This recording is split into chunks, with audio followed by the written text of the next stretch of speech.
ನಮಸ್ಕಾರ ವೀಕ್ಷಕರೇ. ನಮಸ್ಕಾರ ಸರ್. ನಮಸ್ಕಾರ.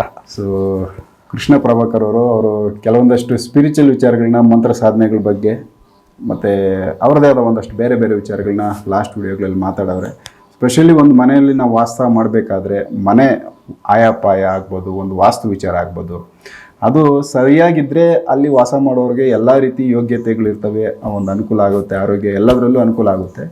ಸ್ವಲ್ಪ ಹೆಚ್ಚು ಕಮ್ಮಿ ಇತ್ತಂದ್ರೂ ಮನೆ ಬಂದು ಬೆಳವಣಿಗೆ ಆಗೋದಕ್ಕೆ ತಡೀತದೆ. ಯಾಕಂದರೆ ಅಷ್ಟು ಪ್ರೋಸೆಸ್ ಇರಲ್ಲ, ಅವ್ರು ಮಾಡೋ ಕೆಲಸಗಳನ್ನ ತಡೀತದೆ ಮನೆ ಅನ್ನೋದು ಸಾಮಾನ್ಯವಾಗಿ ಎಲ್ಲರಿಗೂ. ವಾಸ್ತು ಬಗ್ಗೆ ನಾಲೆಡ್ಜ್ ಇರೋರಿಗೆ ಒಂದಷ್ಟು ಅನುಭವ ಇರುತ್ತೆ. ಸೊ ಈ ಮನೆ ವಿಚಾರನೂ, ಅದರಲ್ಲೂ ವಾಸ್ತುಕ್ಕೆ ಸಂಬಂಧಪಟ್ಟಂತೆ ಅವರಲ್ಲಿ ಒಂದಷ್ಟು ನಾಲೆಡ್ಜ್ ಐತೆ. ಸೊ ಅದನ್ನು ಈ ವಿಡಿಯೋದಲ್ಲಿ ಮಾತಾಡ್ತಾ ಇದ್ದೀನಿ. ಸರ್, ಈಗ ಒಂದು ಮನೆ ಯಾವ ಥರ ಇರಬೇಕು ವಾಸ್ತು ಪ್ರಕಾರ, ಏನೆಲ್ಲ ಸಜೆಷನ್ಸ್ ನೀವು ಕೊಡ್ತೀರಾ? ನಾನು ಹೇಳುವ ವಿಷಯ ಭಾಳ ಡಿಫ್ರೆಂಟ್ ಆಗಿದೆ. ವಾಸ್ತು ಶಾಸ್ತ್ರಜ್ಞಕ್ಕೆ ನಂಬಿಕೆ ಬೇರೆ ಇದೆ. ನಾನು ಹೇಳೋದೇನೆಂದರೆ 3 ವಿಷಯ ಬಗ್ಗೆ ಹೇಳ್ತೀನಿ. ವಾಸ್ತು ಪ್ರಕಾರ ನೀವು ಮನೆ ಎಷ್ಟೋ ಇಷ್ಟಪಟ್ಟು ಕಟ್ಕೊತಾ ಇದ್ರಿ, ಅದರ ಮೇಲೆ ಏನು ಸಮಸ್ಯೆ ಬಂದಿದ್ರು ನಮ್ಮ ವಾಸ್ತು ಚೆನ್ನಾಗಿಲ್ಲ, ಅದಕ್ಕೆ ನಾನು ಇದಾಗ್ತಾ ಇದೆ ಅಂತ ಹೇಳ್ತಾರೆ. ಹೌದು. ಲೋಪ ನಿಮ್ಮ ಮನೆಯದ. ಒಂದೊಂದು ಸಾರಿ ಮನೆಯಲ್ಲಿ ಇರ್ಬೋದು, ಇಲ್ಲಾಂದರೆ 60% ಲೋಪ ನಿಮ್ಮದೇ. ಯಾಕಂದರೆ ನೀವು ಕೆಲಸ ಮಾಡೋಕ್ಕೆ ಆಗಿಲ್ಲ ಅಂಥದ್ದು ಯಾರೋ ಒಬ್ಬರ ಮೇಲೆ ನೀ ಮನಸ್ಸು ಪ್ರಕಾರ ವಿಷಯ ಇನ್ನೊಬ್ಬರ ಮೇಲೆ ಹಾಕಬೇಕು. ಆವಾಗನೇ ನಿಮ್ಮ ಮನಸ್ಸು ಶಾಂತ ಆಗುತ್ತದೆ. ಸೊ ನನ್ನ ತಪ್ಪಲ್ಲ, ಅವ್ರದ್ದು ತಪ್ಪು, ಆ ಕಾರಣದಿಂದ ಇದಾಗಿಲ್ಲ ಅಂತ ನೆಪಗಳು ಮಾಡಿಕೊಂಡಿದ್ರೆ ನಿಮ್ಮ ಮನಸ್ಸು ಶಾಂತ ಆಗುತ್ತಾ. ಇಲ್ಲ ಅಂದರೆ ಭಾಳ ಗಂದರಗೋಲ ಸ್ಥಿತಿನಲ್ಲಿ ಇರ್ತೀರಿ. ಆ್ಯಕ್ಚುಲಿ ಏನಂದರೆ ಈ ಪ್ರೊಡಕ್ಷನ್ ಬಗ್ಗೆ ಅಂದರೆ ನಮಗೆ ದೃಶ್ಯಕ್ಕೆ ಕಾಣದಲ್ಲದು ಇಂಥ ವಿಷಯ ಬಗ್ಗೆ ಹೇಳಬೇಕಂದ್ರೆ 2 ಚಾನ್ಸಸ್ಸು ನಮ್ಮಂಥವ್ರಿಗೆ ಇರ್ತದೆ. ನಾನು ಹೇಳಿದ್ದು ನಿಮಗೆ ಆಗಿದ್ರೆ ಅದು ನಮ್ಮ ಗ್ರೇಟ್, ಆಗಿಲ್ಲ ಅಂದರೆ ಅದು ನಿಮ್ಮ ಕರ್ಮ. ಸೊ ಈ ಥರ ಈ 2 ಚಾನ್ಸಸ್ ನಮಗಿದ್ದಾವೆ. ಸೊ ನಾವು ಏನು ಮಾತಾಡಿದ್ರೂ ಈ 2 ವಿಷಯ ಸೂತ್ರ ತಗೊಂಡಿನಿ ಎದುರು ವ್ಯಕ್ತಿಗೆ ಹೇಳ್ತಾ ಇರ್ತೀವಿ, ಇದು ಇಷ್ಟುವರೆಗೂ ಕರೆಕ್ಟ್, ಅದು ನಿಮಗೆ ಬಿಟ್ಟು ಬಿಡ್ತಾ ಇದ್ದೀನಿ. ಓಕೆ, ಯಾರನ್ನೇ ವಿಮರ್ಶನ ಮಾಡೋದಲ್ಲ. ಇನ್ನೊಂದು ವಿಷಯ ಏನಂದರೆ, ಒಂದು ಮನೆ ಈಕ್ವಲ್ಸ್ ಟು ನಿಮ್ಮ ತಾಯಿ. ಅರ್ಧ ಜೀವನ ನಿಮ್ಮ ಜೀವನ ವಿಧಾನ ಇಲ್ಲ ನಿಮ್ಮ ಮನೆಯಲ್ಲಿ ಆಗೋದು. ಯಾಕಂದರೆ ನಿಮ್ಮ ಮನೆಗನ್ನ ಬೇರೆ ಯೋಚನೆ, ಸಂತೋಷ ಆಗಲಿ, ಇಲ್ಲಾಂದರೆ ವಿಶ್ರಾಂತಿ ಆಗಲಿ, ಇನ್ನೊಂದಾಗಲಿ ಎಲ್ಲ ವಿಷಯಗಳು ನಿಮ್ಮ ಮನೆ ಹತ್ರ ಹಂಚ್ಕೊತಾರೆ. ಕುಟುಂಬ ಸಂಬಂಧಪಟ್ಟದ ವಿಷಯಗಳೆಲ್ಲ. ನಿಮ್ಮ ತಾಯಿ ಹೆಂಗೋ ನಿಮ್ಮ ಮನೆ ಕೂಡ ಹಂಗೆ. ಕಟ್ಟೋದಾಗ ಈ ವಿಷಯಗಳ ಈ ತರಹ ಕೆಟ್ಟ ಆಗ್ಬೋದು, ಇಲ್ಲಾಂದರೆ ಈ ತರಹ ಇದಾಗ್ಬೋದು ಅಂತ ಯೋಚನೆ ಮಾಡಿ ಕಟ್ತಾ ಇದ್ರ. ಯಾರೋ ಒಂದು ಪ್ಲಾನ್ ಕೊಡ್ತಾರ, ನೀವು ಕಟ್ಕೊಂತೀವಿ. ಆ ಟೈಮ್ನಲ್ಲಿ ಈ ತರಹ ದುರ್ಘಟನೆ ಬರುತ್ತೋ ಅನ್ನೋದು ನಿಮಗೆ ಗೊತ್ತಿಲ್ಲ, ಅವನಿಗೆ ಗೊತ್ತಿಲ್ಲ. ಅವನಿಗೆ ಗೊತ್ತಾಗಿದ್ರೆ ಈ ಪ್ಲಾನು ಕೊಡಲ್ಲ. ಸೊ ಅದಕ್ಕೋಸ್ಕರ ಫಸ್ಟ್ ನಾನು ಹೇಳೋದು ಅಂದರೆ, ನಿಮ್ಮ ತಾಯಿನ ಹೆಂಗ ಪ್ರೀತಿಸ್ರೋ ನಿಮ್ಮ ಮನೆಯೂ ಫಸ್ಟು ಪ್ರೀತಿದಿಂದ ಮನೆಯಲ್ಲಿ ಇರ್ರಿ. ತಾಯಿ ಕನ್ನ ದೊಡ್ಡ ಪ್ರೇಮಿ ನನ್ನ ಬಗ್ಗೆ ತೋರಿಸೋದು ಯಾರೂ ಇಲ್ಲ. ಸೇಮ್ ಹಂಗೇ ತರಹ ನಿಮ್ಮ ಮನೆ ನೀವು ಪ್ರೀತಿ ಮಾಡಿದರೆ ಸಣ್ಣ ಸಣ್ಣ ಲೋಪಗಳು ಇದ್ದರೂ ತಾನಂತ ತಾನೇ ಸರಿ ಮಾಡಿಕೊಂತ ಇರ್ತಾವ. ಫಸ್ಟು ನಿಮ್ಮ ಪ್ರೀತಿ ಮನಸ್ಸು ಸ್ವಚ್ಛವಾಗಿ ನಿಮ್ಮ ಮನೆ ಮೇಲೆ ಇರಬೇಕು. ಯಜಮಾನ ಯಾರು ಇರ್ತಾರೋ ಅವರದು ನಾನು ಹೇಳೋದು. ಸೆಕೆಂಡ್ರಿ ಬಂದೇನೆಂದರೆ, ಲೋಪಗಳು ಇಲ್ಲವ ಅಂದರೆ ಲೋಪಗಳು ಇರುತ್ತಾವ. ಏನು ಲೋಪಗಳು ಅಂದರೆ, ಒಂದು ಜಿಯೋಪಥಿಕ್ ವೇವ್ಸ್ ಅಂತ ಇರ್ತದೆ, ಎರಡನೇದು ಮ್ಯಾಕನಿಕ್ ವೇವ್ಸ್ ಅಂತ ಇರ್ತದೆ, ಮೂರನೇದು ಕಾಸ್ಮಿಕ್ ವೇವ್ಸ್ ಅಂತ ಇರ್ತದೆ. ಹ್ಮ್. ಜಿಯೋಪಥಿಕ್ ವೇವ್ಸ್ ಅಂದರೆ ಭೂಮಿ ಒಳಗಿರುವ ಹ್ಮ್. ವೇವ್ಸ್. ಓಕೆ. ಅವು ಕೆಟ್ಟವಿರ್ಬೋದು, ಹ್ಮ್. ಅದು ಒಳ್ಳೆವಿರ್ಬೋದು. ಹ್ಮ್. ನೀವು ಮನೆ ಕಟ್ಟಕ್ಕನ್ನ ಮುಂದೆ ಆ ಭೂಮಿನಲ್ಲಿ ಎಷ್ಟೋ ಸಾವಿರ ವರ್ಷಗಳಿಂದ ಏನೇನೋ ಆಗಬಹುದು. ಹೌದು. ಹಿಂಸೆ ಆಗ್ಬೋದು, ಆತ್ಮಹತ್ಯೆ ಆಗ್ಬೋದು, ಇಲ್ಲಾಂದರೆ ಇನ್ನೊಂದನ್ನ ಬೇರೆ ಬೇರೆ ವಿಷಯ ಏನೋ ಇರುತ್ತೆ ಗೊತ್ತಿಲ್ಲದೆ ಇರೋದು. ಆ ತರಹ ಬರೋವು ಅಲ್ಲಿ ಒಬ್ಬನೇ ಇಲ್ಲ. ಒಂದು ನಾಯಿ ಸತ್ತಿದ್ರೆ ಅದ್ರ ಸ್ಮೆಲ್ ಸುಮಾರು ಒಂದು 100 ಮೀಟರ್ವರೆಗೆ ಹೆಂಗೆ ಬರ್ತದೋ ನಿಮ್ಮ ಮನೆಯಲ್ಲಿ ಅಲ್ಲ. ಈ ಜಿಯೋಪಥಿಕ್ ಕೆಟ್ಟದನ್ನದು ಇಲ್ಲನಿದ್ರೂ ನಿಮ್ಮ ಮನೆ ಒಳಗೆ ಹೋಗಿದರೆ ಅದು ಪ್ರಭಾವ ನಿಮ್ಮ ಮನೆಯಲ್ಲಿ ಇರ್ತದೆ. ಓಕೆ. ಈ ಜಿಯೋಪಥಿಕ್ನಿಂದ ಬರುವ ಸಮಸ್ಯೆಗಳು ಏನಂದರೆ, ಫಸ್ಟು ದುರ್ಘಟನೆ.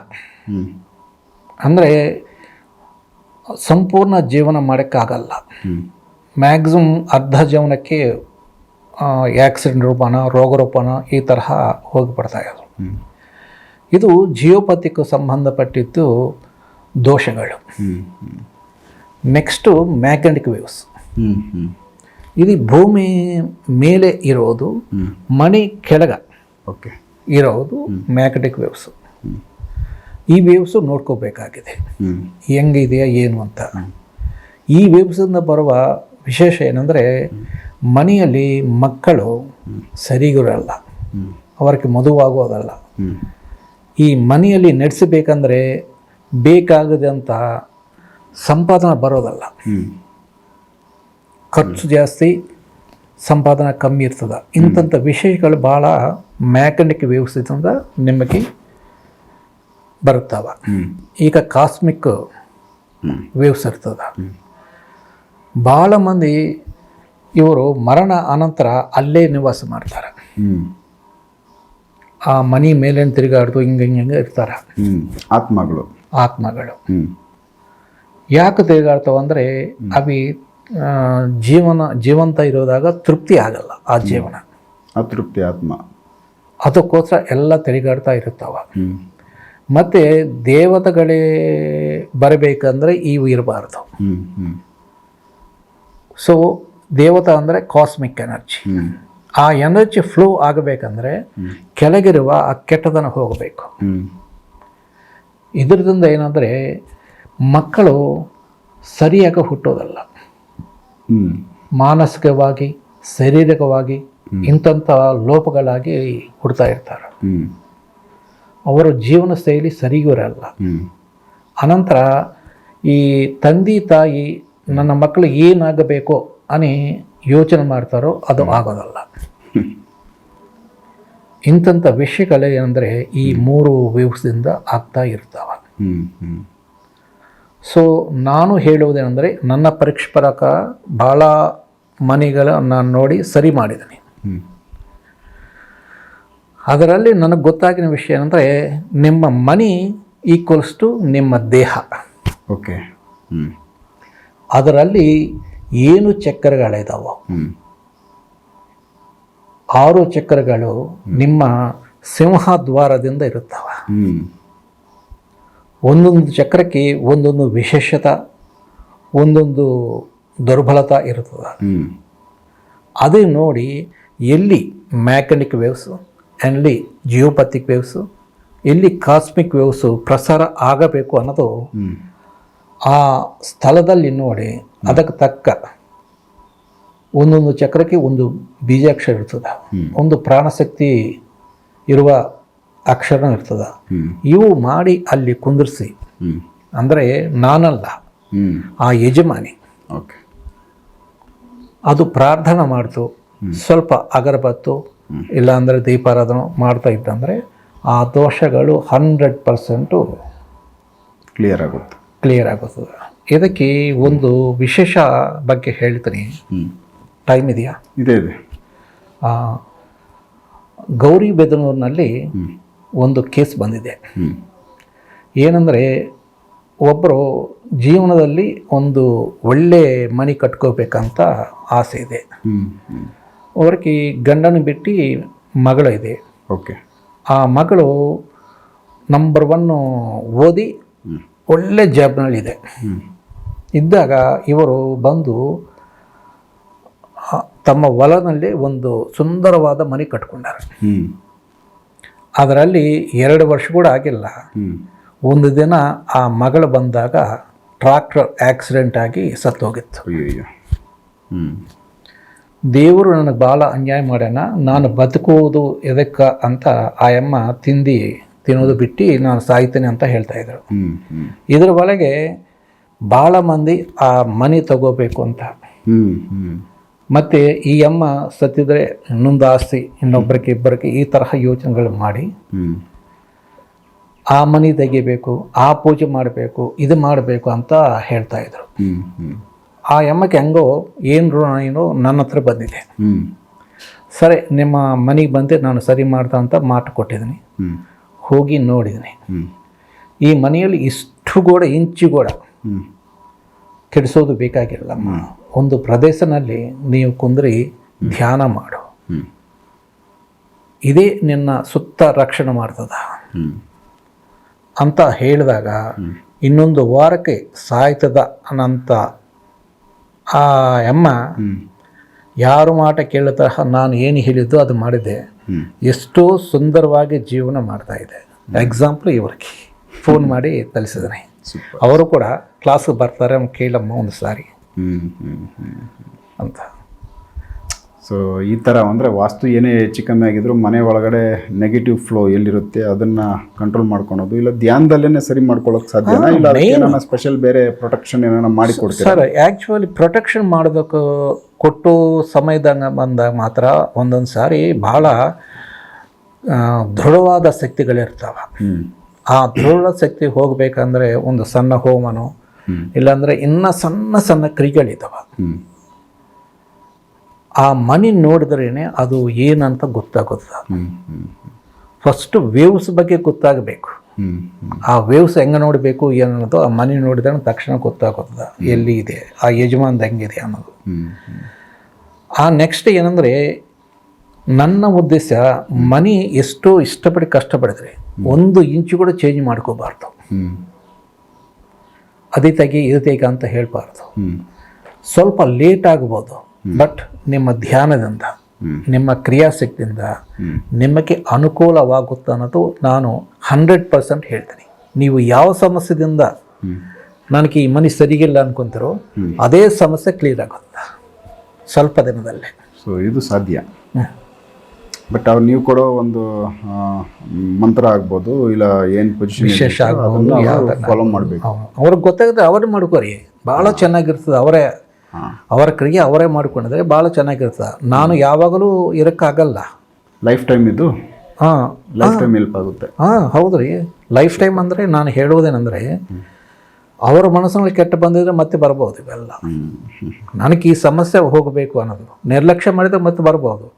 ಮತ್ತೆ ಸೇಮ್ ಅದೇ ಮಂತ್ರ ಅದೇ ತರಹ ಮಾಡ್ಕೊಂಡಿದ್ರೆ ಅದು ಹೋಗ್ಬೋದು. ಈಗ ಒಂದು ಸಾರಿ ಡಾಕ್ಟರ್ ಹತ್ರ ಹೋಗಿ ಮೆಡಿಸಿನ್ ತಗೊಂಡ ಮೇಲೆ ರೋಗ ಬರಲ್ಲ, ಜೀವನ ಪರ್ಯಂತ ಬರುತ್ತೆ. ಇದು ಹಂಗೆ ವೇವ್ಸ್ ಅನ್ನೋದು ಒಂದು ಸಾರಿ ಕಮ್ಮಿ ಆಗ್ತಾವೆ, ಒಂದು ಸಾರಿ ಹೆಚ್ಚಾಗ್ತಾವೆ. ಹೌದು. ಈ ವೇವ್ ಹೋಗಿದ್ರೆ ಇನ್ನೊಂದು ವೇವ್ ಬರ್ಬೋದು ಅಲ್ಲಿ ಶಕ್ತಿದಿಂದ. ಬಟ್ ಏನಂದರೆ, ಪೂಜೆ ಮಾಡೋರು ಒಂದು ಸ್ಪೆಷಲ್ಲಾಗಿ ಆ ಸಮಸ್ಯೆ ಕಂಡಿಡು ಅದಕ್ಕೆ ಪರಿಷ್ಕಾರ ಮಂತ್ರಗಳು ಮತ್ತು ಪೂಜೆ ಮಾಡಿಕೊಂಡ್ರೆ ಆ ಶಕ್ತಿ ಹೋಗೋದೇ ಅಲ್ಲ, ಮತ್ತು ಇನ್ನೊಂದು ಶಕ್ತಿ ಬರೋಕ್ಕೆ ಕೂಡ ಆಗಲ್ಲ. ಇವರ ಶಕ್ತಿ ಇರುವವರೆಗೆ ಪ್ರೊಟೆಕ್ಷನ್ ಇರುತ್ತೆ. ಅದು ನಾನು ಹೇಳೋದು. ಸುಮ್ಮನೆ ಅದು ಇದು ಇದು ಅದು ಅಂತ ದುಡ್ಡು ಖರ್ಚು ಮಾಡ್ಕೋಬೇಡಿ. ಸೊ ಆಲ್ಟರ್ನೇಟಿವ್ ಆಗಿ ಈ ಥರನೂ ಒಂದು ಆಪ್ಷನ್ ಇದೆ ವಾಸ್ತು ಸರಿ ಮಾಡ್ಕೊಳ್ಳೋಕ್ಕೆ. ಮನೆಯಲ್ಲಿ ಏನೆಲ್ಲ ಒಂದು ಪ್ರಾಬ್ಲಮ್ಸ್ ಇರುತ್ತೆ ಆ ಪ್ರಾಬ್ಲಮ್ಸಿಂದ ಹೊರಗಡೆ ಬರೋದಕ್ಕೆ ಇದೊಂದು ಮಾರ್ಗ ಮಾಡ್ಬೋದು. ಈ ತರಹ ಇದೆ. Okay super. ಸೊ ವೀಕ್ಷಕರೇ, ಇದೊಂದು ವಾಸ್ತುಕ್ಕೆ ಸಂಬಂಧಪಟ್ಟಂತೆ ಒಂದು ಇನ್ಫಾರ್ಮೇಷನ್. ಯಾಕಂದರೆ ಇದು ವಾಸ್ತು ಅಂದರೆ ಮನೆ ಈ ದಿಕ್ಕಲ್ಲಿರಬೇಕು ಬಾಗಿಲು, ಇಲ್ಲ ಈ ಥರ ಏನೋ ಒಂದಷ್ಟು ಬದಲಾವಣೆ ಅಲ್ಲ, ಅದು ಹೇಗಿರೋ ಕಟ್ಟಿರುತ್ತೋ. ಬಟ್ ಅಲ್ಲಿ ಇವರು ಚೆಕ್ ಮಾಡಿ ಅಲ್ಲಿ ಏನು ಪ್ರಾಬ್ಲಮ್ ಇದೆ, ಯಾವ ದಿಕ್ಕಲ್ಲಿ ಅವ್ರು ಕುಂತು ಯಾವ ಜಾಗದಲ್ಲಿ ಕುಂತು ಅವರು ಆ ಮಂತ್ರ ಇವ್ರು ಕೊಟ್ಟಿದ್ದ ಮಂತ್ರನ ಜಪ ಮಾಡಬೇಕು. ಅದನ್ನು ಅಂದರೆ ಆ ಒಂದು ಪಠನೆ ಮಾಡೋದ್ರಿಂದ ಆ ಒಂದು ಪ್ರಾಬ್ಲಮಲ್ಲಿ ಕ್ಲಿಯರ್ ಆಗುತ್ತೆ, ಸಾಲ್ವ್ ಆಗುತ್ತೆ. ಮನೆ ಬಂದು ಉದ್ಧಾರ ಅಂದರೆ ಬೆಳವಣಿಗೆಗೆ ಏನು ಬೇಕು ಅದನ್ನು ಅವರು ಸಜೆಷನ್ ಮಾಡ್ತಾರೆ. ಸೊ ಆ ಥರದ್ದು ಒಂದಷ್ಟು ಒಂದು ಬೇರೆ ಥರದ್ದೇ ಒಂದು ಕಾನ್ಸೆಪ್ಟ್ ಐತೆ. ಸೊ ಅದ್ರ ಬಗ್ಗೆ ಒಂದು ಮಾಹಿತಿ ಈ ವಿಡಿಯೋದಲ್ಲಿ. ನೆಕ್ಸ್ಟ್ ಇನ್ನು ಬೇರೆ ವಿಚಾರಗಳನ್ನ ಅವ್ರ ಜೊತೆ ಮಾತಾಡ್ತಾ ಹೋಗ್ತೀನಿ. ಎಪಿಸೋಡ್ ನೋಡ್ತಾ ಹೋಗಿ. ನಮಸ್ಕಾರ. ನಮಸ್ಕಾರ.